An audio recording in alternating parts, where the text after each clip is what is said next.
Сәлем достар, бүгін біз мясо по-французски тамағын дайындаймыз.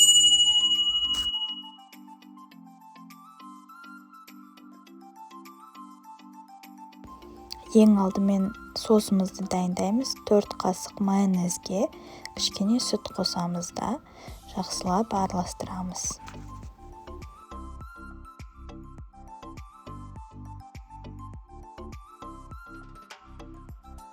Одан кейін видеода көрсетілгендей пиязымызды осылай турап аламыз. Картопты да дөңгелек қылып тураймыз. Одан кейін кішкене табаға май жағып, фаршымызды осылай табаға жаямыз. Одан кейін екінші слой ол біздің соусымыз. Соусымызды жақсылап жағып шығамыз.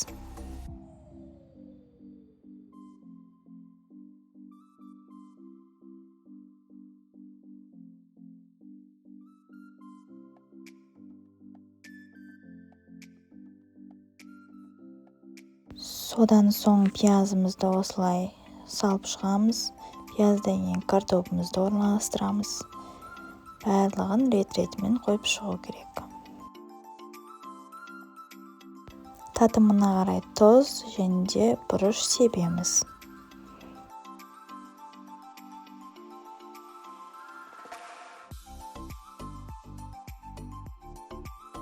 Қалған соусымызды бетіне осылай құйып шығамыз.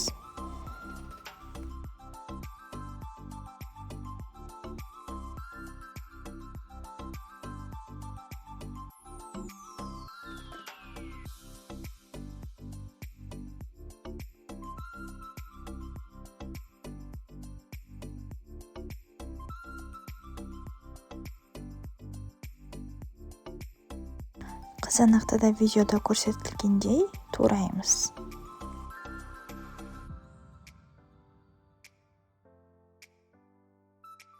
Ірімшікті теркадан өткіземіз. Негізі ірімшік көп болса, өте тәмді болып шығады. Ендігі кезекте қызанағымызды осылай үстінен қойып шығамыз. Өте әдемі шықты. Енді осыны духовкаға 180 градусқа 30 минутқа қоямыз. Ең соңғы этап ірімшікті осылай бетіне жайып шығып, 10 минутқа духовкаға салып қою керек. Міне тамағымыз дайын болды, жасап көріңіздер.